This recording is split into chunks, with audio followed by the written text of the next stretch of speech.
Happy 60th birthday, Leo. I remember the day you were born and Daddy lining us all up in the kitchen to go into the parlour and see you. And you were a beautiful baby. In fact, you were such a good baby. One time you were left in your pram outside a shop in the Duncairn Gardens, and honest to God, you had to be sitting there all day before anybody missed you. And then remember how you used to sit mesmerised in front of Bill and Ben, the flower pot men?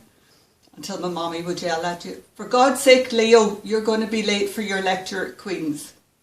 Happy 60th, Leo. I love you. Very nice. Happy 60th birthday, Uncle Leo. Lots of 50p pocket money to you and me. Thank you very much for the Grease album back in, long time past. Have a wonderful birthday. Leo, I may look like a midget in this, but I'm not a midget. Happy birthday. Go. Happy birthday to you. Happy birthday, dear Leo. That is pathetic. Happy birthday. Stop. That's what come on. Leo, happy birthday. Everybody's at my house Boxing Day. I'm sorry I blamed you for breaking the mirror when I was 8 and you couldn't talk or stand up for yourself, but it got me out of a lot of trouble. So I'm still a very good person now, but happy birthday. That, as usual, was her third attempt, and I'm getting my word in age-wise now. Leo, you're a wee cracker. Happy birthday. But I don't think I could carry you up to bed on my back anymore. God bless you. Happy birthday. You're big. Well, here I go. Try again. See what happens. Happy birthday, Leo. I remember the day you were born. You were black and blue, and I almost went ballistic. And I was told the doctor dropped you. Apparently you were so big that they had to use forceps.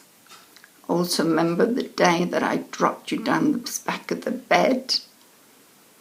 I was showing you out the window and you fell between the space and the window. But I loved you anyway. Bye. Wanted to say what I could remember, the few things about Leo. Of course, I remember more things, but these are just some introspections that came across my mind. So, as we all know, Leo was smarter than the rest of us.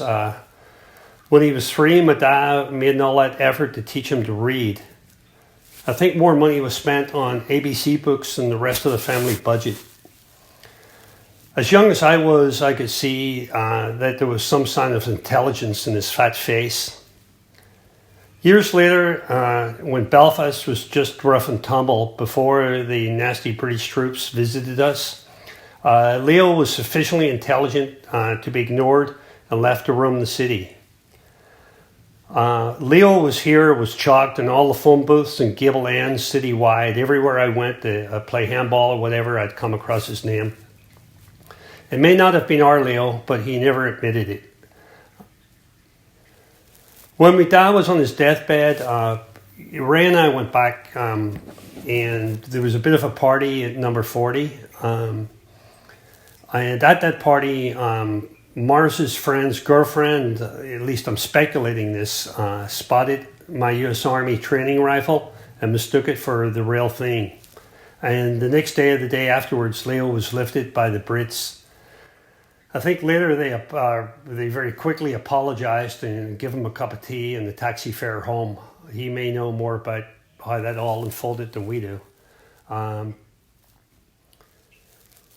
Leo has had several jobs that I remember that developed him into the top executive he is today.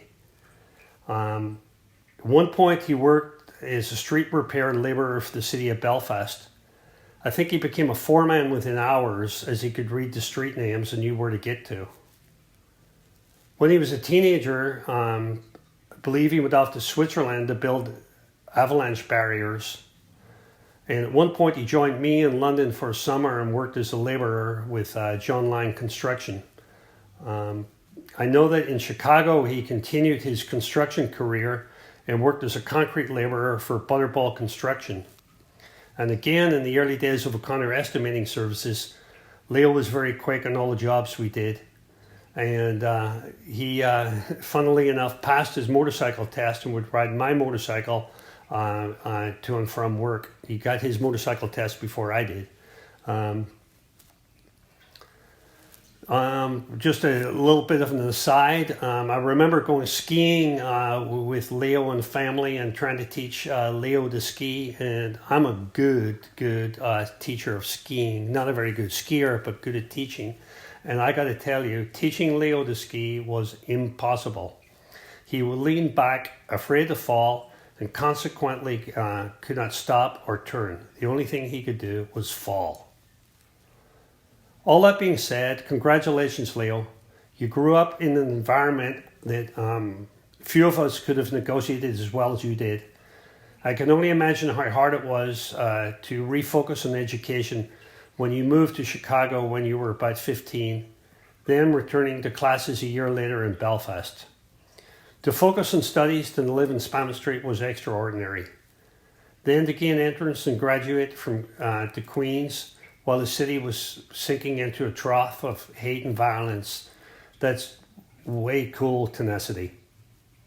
It took confidence and maturity for you to uproot the family from Belfast and move to the States.